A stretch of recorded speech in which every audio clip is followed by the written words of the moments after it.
सदाबहार सच्ची कहानियों पर आप सभी व्यूअर्स का स्वागत है। नमस्कार साथियों।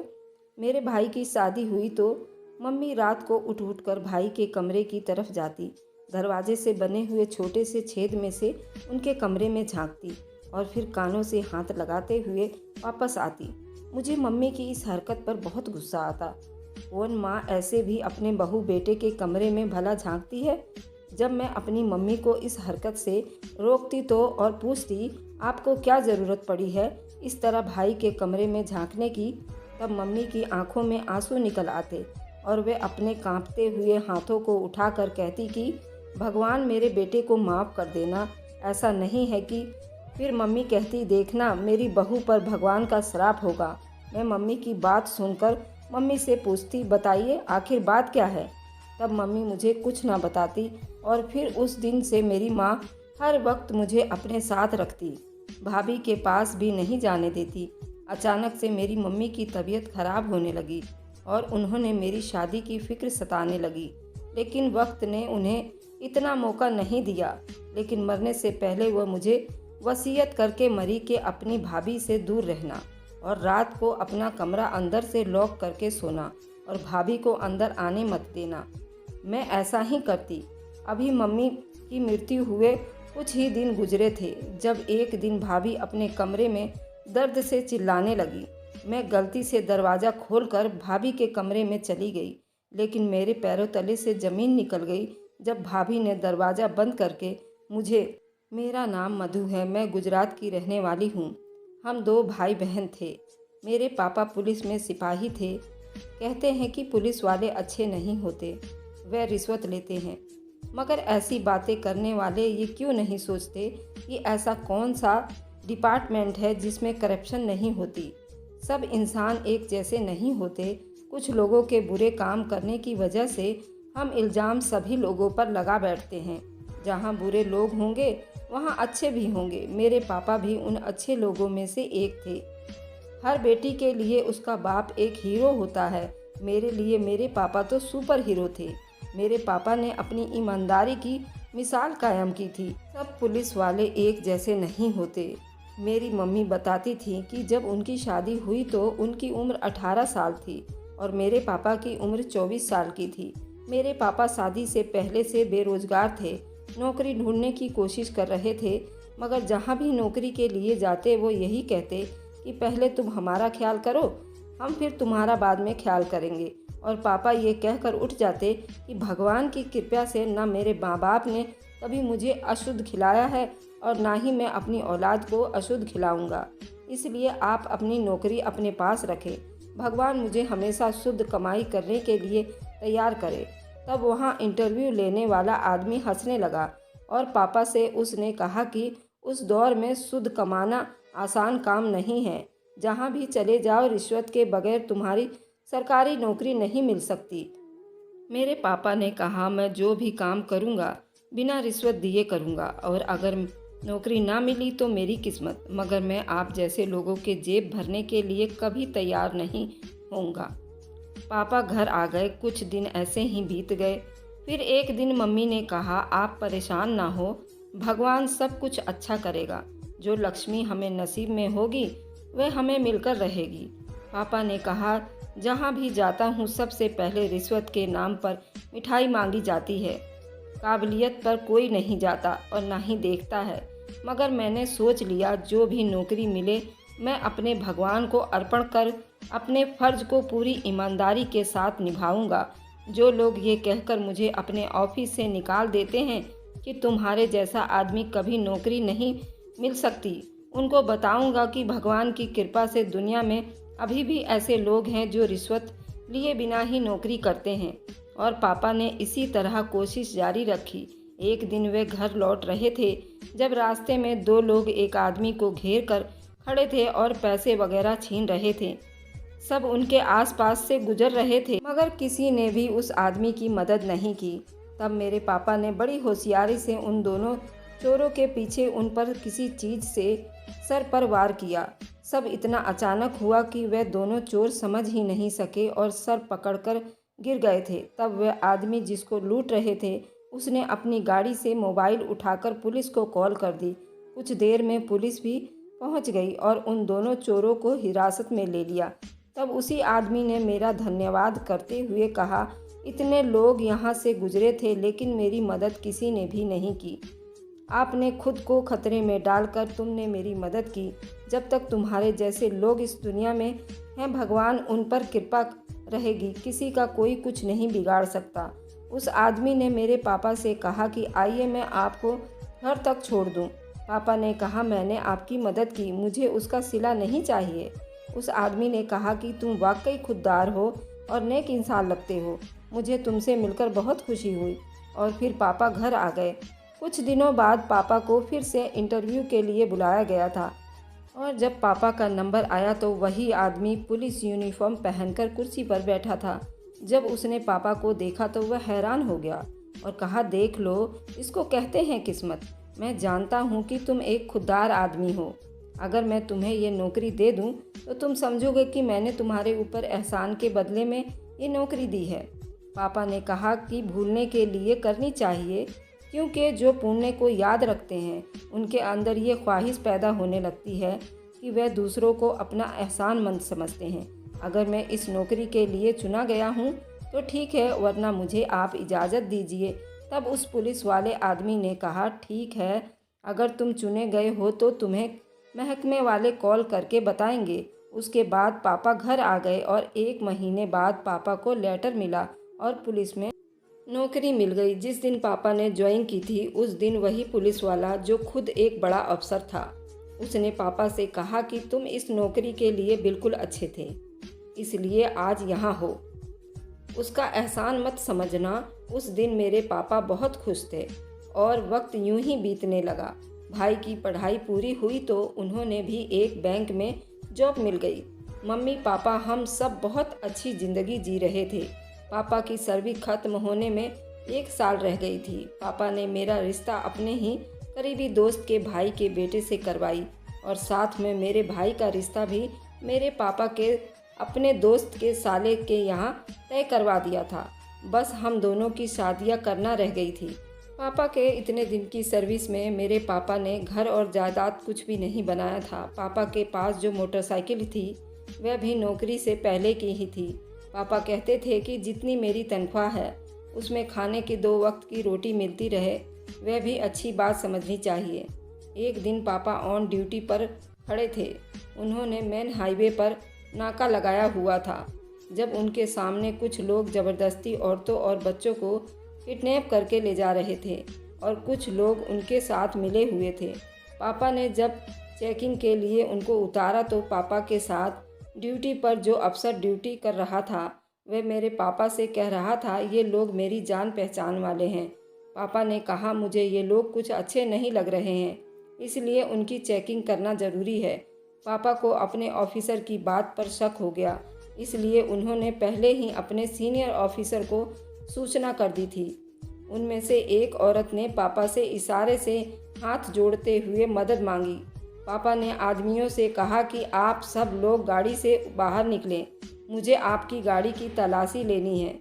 इतनी बात पर मेरे पापा से उलझने लगा और कहने लगा, प्लीज़ हमें जाने दे, हमें बहुत जल्दी है। पापा ने कहा, तुम लोग इन औरतों और बच्चों को जाने दो और खुद पुलिस के हवाले कर दो, तुम्हारे लिए यही अच्छा होगा। मगर वह नहीं माने। जब दूसरे पुलिस की गाड़ी आते देखी तो वह लोग ज़बरदस्ती भागने लगे। जब पापा ने एक आदमी को पकड़ लिया, उस आदमी का साथी वैसे ही छोड़कर भागने लगा। जब पापा ने भागते हुए आदमी पर फायरिंग की और वह वहीं मौके पर मर गया। जिस आदमी को पापा ने पकड़ा हुआ था उस आदमी ने बड़ी चालाकी से पापा की पिस्तौल खींचकर उन्हीं पर गोली चला दी। उससे पहले कि वह आदमी गाड़ी लेकर भागता, दूसरी तरफ से पुलिस पहुंच गई थी। उन्होंने उस भागने वाले को, किडनैपर को पकड़ लिया। पापा को लेकर जब तक अस्पताल पहुंचे तो मेरे पापा इस दुनिया से जा चुके थे। जो पुलिस ऑफिसर पापा के साथ ऑन ड्यूटी पर था उससे भी हिरासत में ले लिया गया।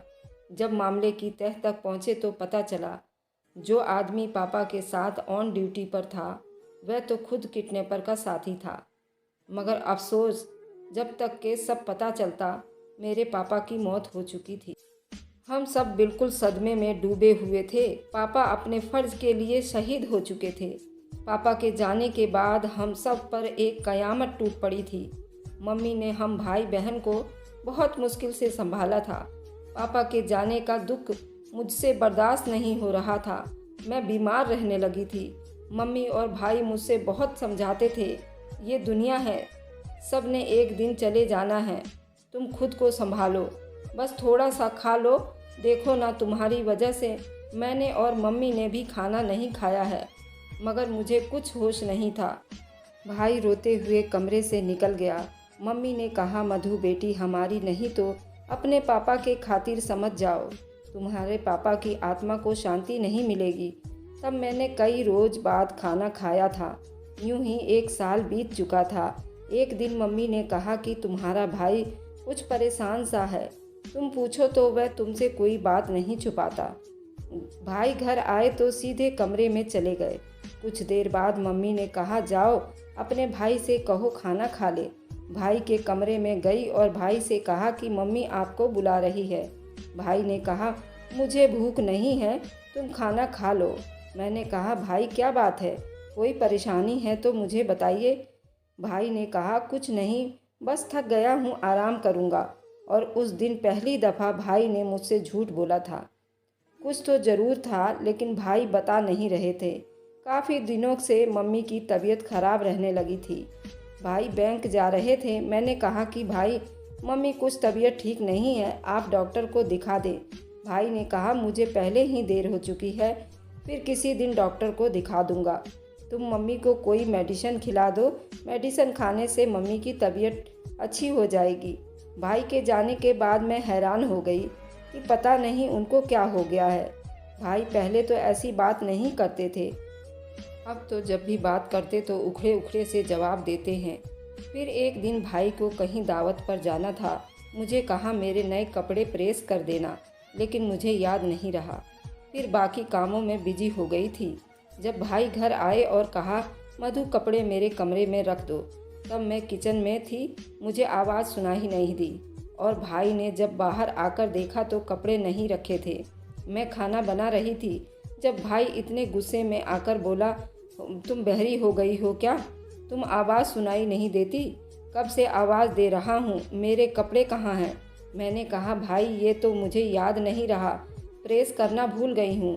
भाई ने कहा, बाकी सब याद है, तुम्हें क्या बना रही हो, क्या खा रही हो, ये सब तुम्हें तो बहुत याद रहता है, जो मैं कहता हूँ उसे तुम भूल जाती हो। मैंने भाई से कहा, कसम से मुझे याद नहीं रहा, आप जानते हैं पहले कभी ऐसा नहीं हुआ है। भाई बड़े गुस्से में बोलते हुए घर से बाहर निकल गए। मैंने मम्मी से कहा, भाई को क्या हुआ है, क्योंकि वह इतना गुस्सा कभी नहीं करते थे। मम्मी ने कहा, कुछ नहीं, वैसे ही अपने कामों की वजह से परेशान होगा, तुम टेंशन ना लो, घर आएगा तो मैं खुद बात करूँगी। पापा के जाने के बाद घर में बहुत अजीब सा माहौल हो गया था। भाई बात बात पर मुझसे मम्मी से उलझ पड़ता था। हालांकि पहले तो भाई ऐसे नहीं थे। हमारी छोटी सी तकलीफ़ में भी भाई काम छोड़कर आ जाता था। मम्मी बीमार थी, बुखार में सुलग रही थी, मगर भाई को परवाह नहीं थी। न जाने किसकी नज़र लग गई थी हमारे घर को।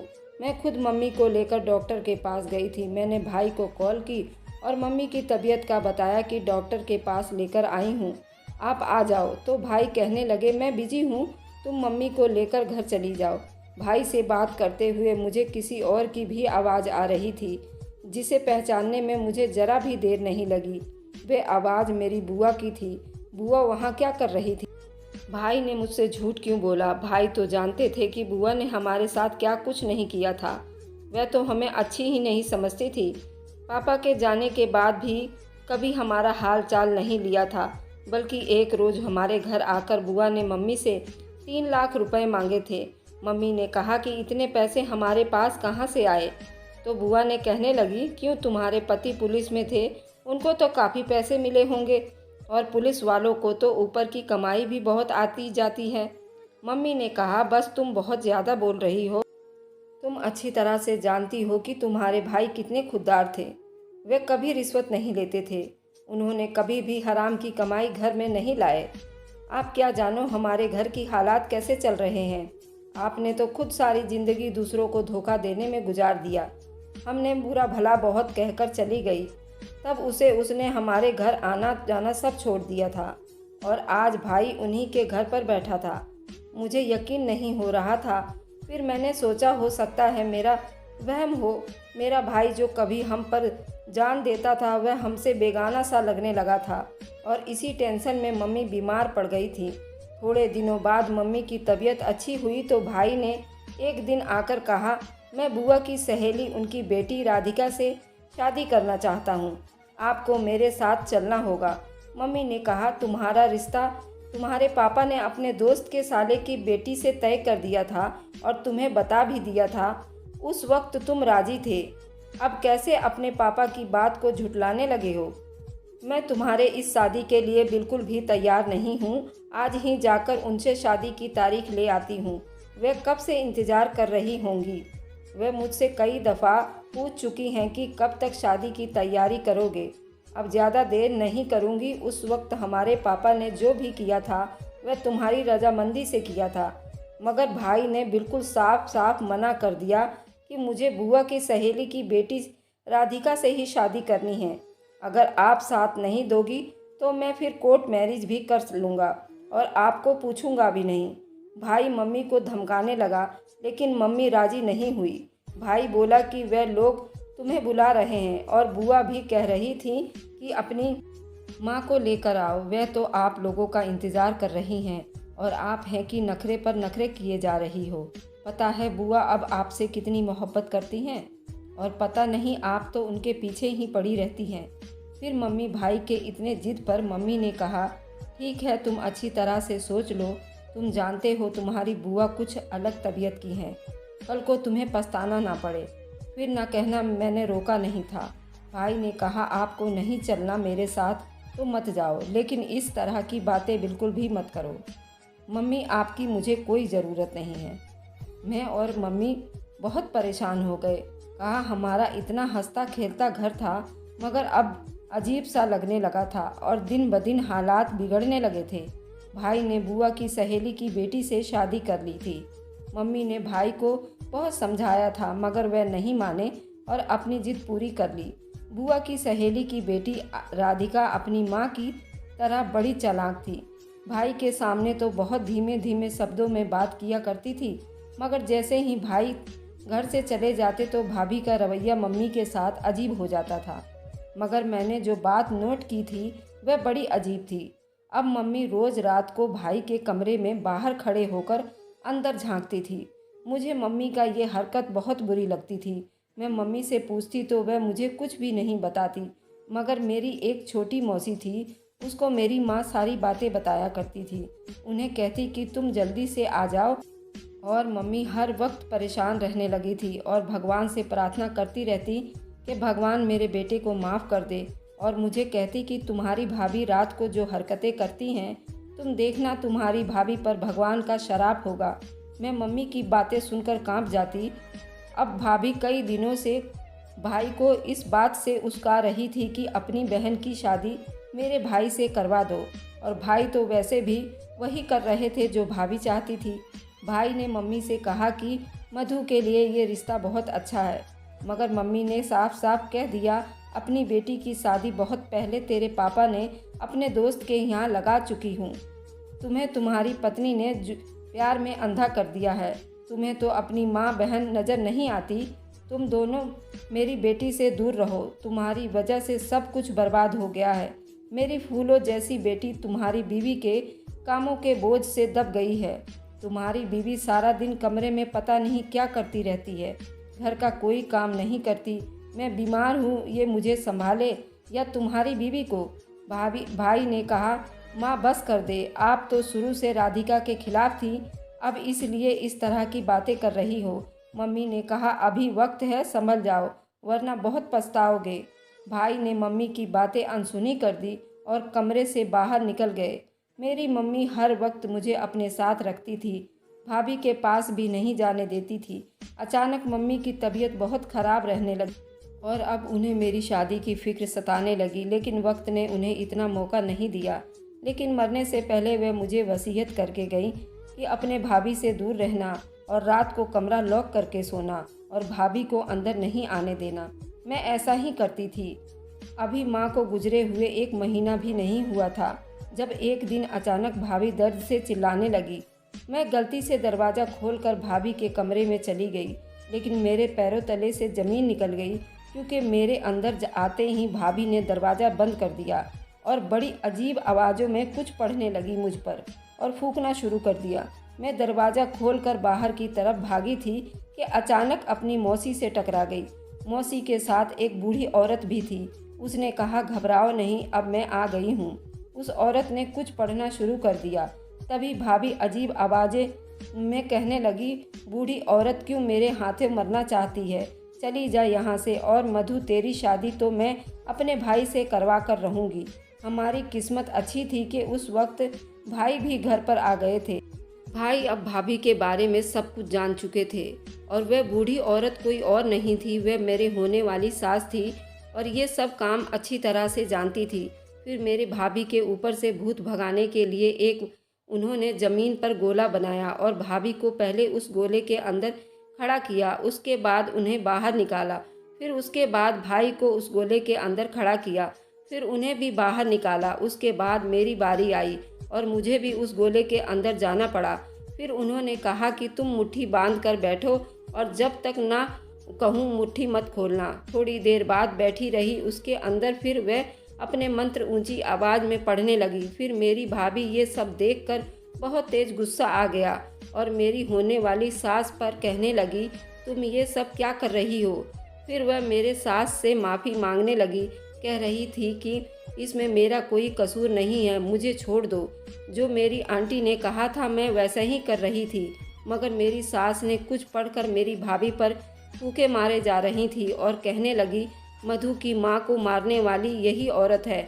उन्हें कोई बीमारी नहीं थी, बल्कि उन्हीं की बहू राधिका ने उनको जादू टोने से बीमार करके मार डाला। इसके लिए इसने नींबू को काटकर उसमें ताबीज़ रखकर सुइयां लगाई थी और उस नींबू का रस निकालकर अपने पति को पिलाती रही। उसके दिल और दिमाग को बांध दिया था ताकि वह अपने घर वालों से नफरत करने लग जाए और उससे मोहब्बत करके। अचानक भाभी फिर रोती हुई भाई के पैरों पर गिर पड़ी और फिर वह हर बात अपने मुंह से बताने लगी। असल में मेरी जो बुआ थी वह जादू टोने में बहुत माहिर थी। जब मेरी मम्मी से पैसे मांगने आई थी और हमने उसको पैसे नहीं दिए तो उसकी वजह से उसके दिल में बहुत मलाल था और वह इससे बदला लेना चाह रही थी। जब भी वह मेरे भाई को मेरी मम्मी से दूर कर बैठी थी, उन्होंने ताबीज़ के जरिए मेरे भाई को अपने काबू में कर लिया और अपनी सहेली की बेटी से शादी करवा दी। अब मेरी भाभी रोज़ रात को कमरे में एक टोटका भी जलाती थी ताकि मेरे भाई उनकी मुट्ठी में रहे। उस घर में सिर्फ मेरी भाभी की चले। बस मेरी मौसी ने ही आने में देर कर दी। काश वह मेरी माँ के मरने से पहले ही आ जाती। मगर आज जब वह घर आई तो सब हकीकत खुलकर सामने आ गई। अब मेरे भाई पर सब असर ख़त्म हो गए थे। भाई ने उसी वक्त अपनी पत्नी को डिवोर्स देने का सोचा। अब भाई रो रहे थे। मौसी मेरे पास बैठी थी और मेरी सास भी मेरे पास बैठी थी। मौसी कहने लगी कि बेटी अब परेशान मत हो। मैं अपनी मौसी के गले लग गई। मेरी मौसी ने कहा, बेटी अब सब ठीक हो गया है। हमारे अपनों ने ही हमें लूट लिया था। इन लोगों ने मेरी माँ से मुझे जुदा कर दिया। इन लोगों ने मेरी माँ को छीन लिया। मेरी माँ ने इनका क्या बिगाड़ा था? फिर मैंने अपने मौसी से पूछा कि आपको ये सब कैसे पता चला? तब मौसी ने बताया कि तुम्हारी माँ एक हकीकत जान गई थी। उसने मुझे फ़ोन करके ये सब बताया था, मगर मेरी टिकट देर से मिलने की वजह से मैं वक्त पर नहीं पहुंच सकी। भाई अब तक रो रहा था, मगर अब वक्त गुजर चुका था, लेकिन उसमें मेरे भाई का भी कोई कसूर नहीं था। ये जादू इंसान को अपने बस में नहीं रहने देता। इंसान वही करता है जो वह जादू टोने वाले करवाते हैं। भाई ने मुझसे माफ़ी मांगी। मैंने माफ़ कर दिया था, क्योंकि भाई तो एक मोहरा था। हमें तबाह करने वाली तो मेरी बुआ और उनकी सहेली थी। और फिर कुछ दिनों बाद राधिका का कार एक्सीडेंट हुआ और वह मौके पर ही मर गई। बेटी के गम में मेरी बुआ की सहेली पागल हो चुकी थी और उस एक्सीडेंट में मेरी बुआ भी थी। उनका बाजू के साथ टांग भी टूट चुकी थी। अब इस बात को 3 साल हो गए हैं। जब भी मुझे ये सब याद आता है तो मेरी रूह कांप जाती है। मगर आज भी ऐसा लगता है जैसे कल की ही बात है। और फिर जहाँ पापा ने भाई का रिश्ता तय किया था, मेरी मौसी ने भाई का वहीं शादी करवा दी थी। मेरी भाभी बहुत अच्छी हैं। फिर कुछ दिन बाद मेरी मौसी ने भी मेरी शादी मेरे पापा ने जहाँ तय करवाई थी वहीं पर करवा दी थी। मेरे ससुराल में सब बहुत अच्छे थे। मेरा पति पंकज मेरा बहुत ख्याल रखते थे और मेरी बुआ भी टांग टूटने की वजह से बहुत लाचार हो गई थी और उसकी वजह से फूफा भी घर छोड़कर कहीं चले गए थे। उन लोगों को अपने किए की सज़ा मिल गई थी। आखिर मैं यही कहूँगी कि इंसान ऐसे गलत काम करते हुए ये क्यों भूल जाते हैं कि वे जो कर रहे हैं वे पलट कर उसी के तरफ भी आ सकता है और फिर उससे ऐसा नहीं करना चाहिए था। तो दोस्तों, कैसी लगी ये मेरी इमोशनल कहानी तो मुझे कमेंट में ज़रूर बताइएगा। Thanks for watching, like and subscribe, bye bye.